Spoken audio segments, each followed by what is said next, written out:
If you were to look at Apple Maps of where I'm standing right now, this would all be lake.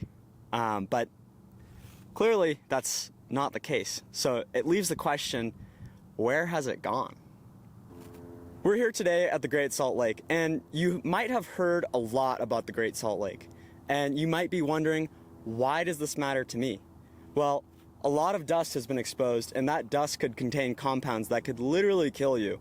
And if you don't care about it killing you, the money associated with solving these problems could be billions and billions of taxpayer dollars. So I'm here today to tell you about what's going on with the lake and why you should care. So before we get into the nitty-gritty of what's going on with the lake now, it's important to realize how it came to be in the first place. So if we look at the state of Utah, and we look at the Great Salt Lake now, might be something like that. It actually used to extend all the way out into parts of Nevada and Idaho. And it used to be at an elevation of 5,100 feet. So Lake Bonneville, during its existence, it was a freshwater lake. It was not the salty lake that we have now. And during its time, it collected all of the sediments and minerals, bad and good, and it got deposited into its waters. And so what ended up happening eventually around 14,000 to 18,000 years ago, Red Rock Pass, which is in Idaho right here, there was an event where the lake burst through there and a 200-foot tall tower of water drained out of the Great Salt Lake, or Lake Bonneville at the time. So when Red Rock Pass failed, a huge amount of water went up through the Snake River and then to the Columbia River and then all the way to the Pacific. And all of this water that we used to hold in Utah was now drained into the Pacific Ocean. And when that happened, the lake levels went from 5,100 feet all the way back to 4,200 feet. Essentially a puddle of what it once was. So when Lake Bonneville was at its peak, it remained pretty fresh because it was slowly overflowing through Red Rock Pass. But when there was that event where Red Rock Pass burst and a lot of water drained, the amount of water left was accumulating the same amount of minerals and naturally occurring toxins, such as arsenic, in a much smaller area. And it's important to note that over thousands of years, the arsenic built up at the Great Salt Lake. And it had been building up for many thousands of years before that because the Great Salt Lake was the bottom of the ancient Lake Bonneville. So this essentially is full of arsenic. Full of arsenic. But this wasn't really a big deal because this bed of arsenic was covered by water, and so it couldn't be emitted to the atmosphere by wind. But then came humans, and we really changed things. And with humans, there were demands for water. Demands for water go up because we need to eat, and we need water within our homes, and in order to do that, we had to divert it from water sources that traditionally flowed into the Great Salt Lake undisturbed. So we already had naturally occurring arsenic in the bed, but what added insult to error was industry.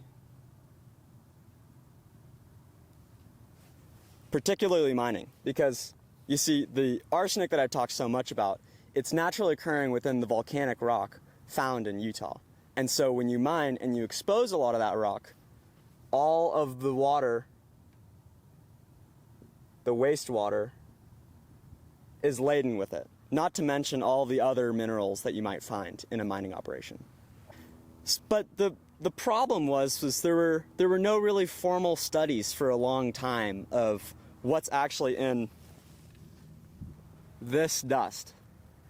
But a man named Kevin Perry came along and changed that. So Kevin went ahead and sampled dust from nearly every square mile of the exposed lake bed, and he found a cocktail of chemicals that you've maybe heard of before. Arsenic, which I've mentioned many times, 10 times the amount that's recommended by the EPA in every single sample. It's literally everywhere. It's full of arsenic. Lead, mercury, there are many more. And some of the specific things that are important to think about are PM10s and PM2.5. PM10 is particulate matter of 10 microns, so it's a little bit larger.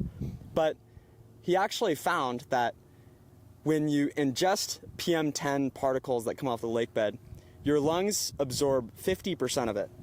When you get PM2.5, which is 2.5 microns or smaller, you absorb 100% of it. So the dust is toxic and it's coming off the lake and you are absorbing a lot of it. So let's talk about some health risks associated with this dust. Arsenic, lead, mercury, they are carcinogens. And carcinogens disrupt your ability to repair and create DNA. And this can cause cancer. It directly causes cancer. So, and those PM10 particles that I was talking about, they're measured in micrograms per meter cubed. And it has been found that an increase in PM10 particles by 10 micrograms per meter cubed is associated with a 0.5 to 1% increase in mortality. And this was found by a professor from BYU named Arden Pope. So if you don't happen to care about cancer or mortality, you might care about money. It's important to look at what happened in Owens Lake in California. Owens Lake used to be a terminal lake, just like the Great Salt Lake was. It was smaller, only 100 square miles, and the water was diverted and it dried up. It became a huge source of PM10 and PM2.5, the largest in the country, and it has cost the County of Los Angeles $2.5 billion since 2000. Only 100 square miles, by the way. The Great Salt Lake is 1,700 square miles. That's a few more miles than Owens Lake. Who's gonna pay for that? It's your tax dollars. But the problem is we don't actually know how much it costs, but it will likely cost billions and billions of dollars based on what Owens Lake has already cost.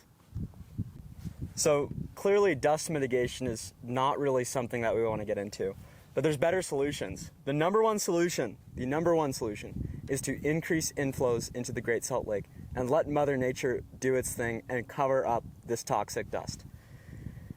There's some ways to do this, but I think the most important thing is that you need to have water savings incentivized. You need to give people incentive to send water to the Great Salt Lake, to water shepherd. Interestingly enough, there's actually already a water shepherding system that's in place. But the big issue with it is that when people shepherd and donate their water to the Great Salt Lake, there's no guarantee that it's actually going to get there. We need to make sure that we have an efficient tracking system to ensure the water's return to the Great Salt Lake. And there are some people out there that think we need to build more dams and reservoirs to trap water so that we can meet the demands of Utah. But I think something more important to do to help the lake and to help people is to become more efficient with water. It so happens that in Utah, the second driest state in the nation, we are the second highest users of water per capita. It doesn't really make sense to me. And I think it's really important to create a water budget. Precipitation in Utah fluctuates a lot. We can have really snowy years like in 2023 and 2022, or we can have really dry years like now. If you don't think it's a dry year right now, just talk to my friends. It's very disappointing. Not a lot. So, in dry years like this year, we need to know how much water we can use in order to keep the Great Salt Lakes healthy. And honestly, just thinking about it, beyond human reasons and stuff like that, it's important just to enjoy the lake. The lake's wetlands glimmer in the evening with bugs and spider webs. The lake itself is eerie and often feels like a different planet entirely. Whenever I take people here, they always say that the horizon feels limitless. When you inspect it, you find life, like these brine shrimp, and you find the things that eat them, and all sorts of other things with bright colors. You can find life at all stages, from its conception to its birth. I think sometimes it's important to know that we aren't the only ones living full lives. This beauty surrounds us, but if we never look, we'll never see it. If it stays healthy, the Great Salt Lake can serve as a constant reminder that all life is precious. Thanks for watching. I hope you learned a thing or two. And remember, arsenic is a carcinogen. Carcinogens cause cancer. Thanks for watching.